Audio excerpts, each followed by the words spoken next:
Good evening, everyone. I am not in my garden today, as you can see. I had every intention on shooting a garden tour, and that didn't happen because during the time I had set aside for that, this happened.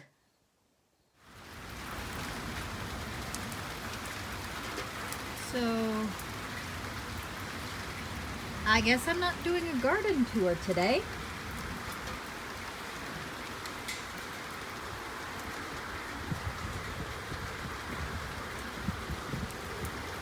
So today was a hermit day for me.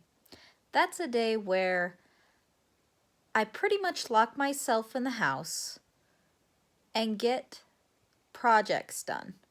Projects that have been piling up for years.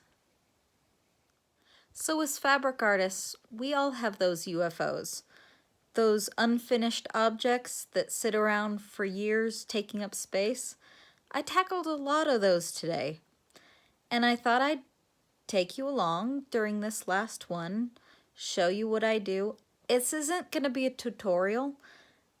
I don't have a pattern. I'm pretty much flying by the seat of my pants. And I thought you'd like to see the process. Here are the materials I'm going to be working with. I have 4 different fabrics. These are the Cuddle fabrics. They're super soft and I like them. I have 38 inches of the owls. I have 20 inches of the sea green. This paisley purple, I have 56 inches. And I have 74 inches of the flat gray. I bought the first 3 fabrics years ago at Colorado Fabrics. I think they're all the same line. I don't know for sure because at the time I didn't write that down, and I pretty much did, I'll just get a few however much I want to get, and I'll figure out from there. The last one I bought this year at Joann Fabrics because I knew I needed more fabric for this project. Other things we're going to need: scissors, thread. I like my Ginger scissors. I have smaller hands and I think they fit my hands the best. I also I like the Gutermann thread. It doesn't seem to break as easy on me. And I have, let's see if I can get it in focus. On this project, I'm going to be using color 110. Since I have so many different colors, I think gray is going to blend in the best because it's a neutral color.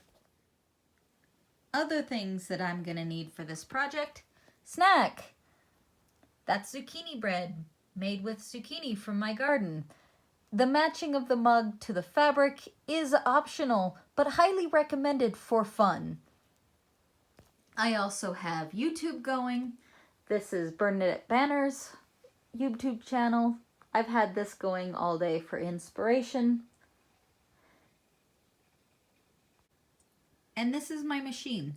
It's a FAF Passport 3.0. I got this machine this year, and I have really enjoyed it. And little side note, this little option right here, if you can get a machine with this, I highly recommend it. It's something really simple, but I have really liked having this option. It's the thread cutter. So you push the button, it cuts your thread. I know it seems really silly, but none of my other machines have ever had that, and I love it. Now, as you'll see in later videos, the setup I've got for sewing right now is not the setup I'm going to continue to have. I'm in the middle of reorganizing my sewing room that I share with somebody, and she's got a project going at the same time I have a project going, and it doesn't seem to be big enough for the both of us to work at the same time. So my setup is in my theater room right now. Later on, I may change that, I may not, depends on how I like working in here. So, it is the next day. I ran out of both battery and energy, so new day, better lighting, new mug, new snack. Again, mug not strictly necessary, but highly recommended for fun. This one says Dark Lady of the Underworld. It's one of my favorites. I collect mugs. If you have a favorite mug, I'd like to hear about it in the comments section. But yeah, new snack, new mug, new day, better lighting. So the first thing I'm going to do is I'm going to cut off the selvages. That is the part of the fabric that was held onto the loom when it was woven or made. And the reason you do this is because if you leave it on, sometimes this will shrink. If it does shrink, it'll shrink differently or it'll pull differently. So I always cut those off. So I'm gonna line it up and I'm just gonna cut right along this line on all 4 of my fabrics. Another tip to keep in mind, when you're cutting the more fuzzy fabrics like Cuddle and fake fur, that kind of stuff, it sheds. So what I do is right after I cut the fabric, it's gonna leave fuzz everywhere. I always take a vacuum and I will vacuum up all of this fuzz and kind of along the edge. Cuddle and fake fur don't fray necessarily, but it's good to vacuum up the little bits as you go along so you don't make a gigantic mess like I used to do.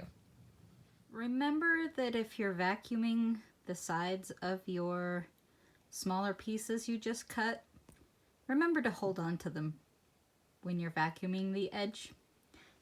Don't be like me. Yeah. So now I have all the selvages cut off of the fabrics. I think what I'm going to do is make this a double-sided blanket. So I'm going to take each one of these, the lengthwise, see how it's laying all the width of the whole fabric. I'm going to take it and I'm going to fold it over and cut nicely, not like this, but I'm going to cut along this fold and cut each of the pieces in half for each of the sides of the fabric of the blanket. Okay, I now have 2 piles of fabric. Little issue. Different companies really have different widths to their fabric. They say they're supposed to be, say, 60 inches. They're not always, especially if you get them from different companies and different stores. So I have now 3 pieces of fabric that are longer than the 4th, so I'm gonna need to trim that down. The nice thing about Cuddle fabrics is it doesn't fray. I'll probably be able to figure something out with the strips. We'll see. Maybe I'll make a few bows for something else. But I think I'm also going to cut the larger pieces, like the gray and the purple, in half again, just so I can have some variation. The more that you cut the fabric, the more seam allowances you have, the more you're going to lose width and length for those seam allowances. I kind of want the pieces as big as possible, but we'll see. So I'm going to do those 2 things and I'll be right back. I've got all the pieces trimmed down. I didn't quite cut the larger pieces in half. I kind of folded it over to a piece. I liked the length, so that's what I did. Now I have to play around with placement. So, I love the combination so far as to how it's coming out. I just have to figure out and play around with where each of the lengths are going to go. So I'm going to try a time lapse with this, and we'll see how that goes.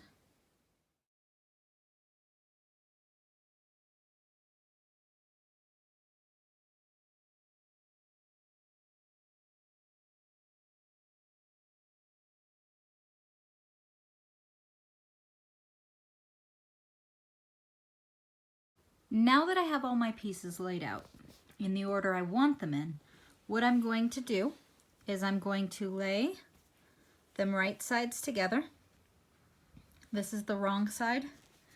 The fuzzy side is the right side. So I'm going to lay them right sides together, and I'm going to sew a 1/2 inch along the edge as a seam allowance. And I'm going to have to stop for today because my other roommate is going to be mowing the lawn, so I'm going to get a lot of noise.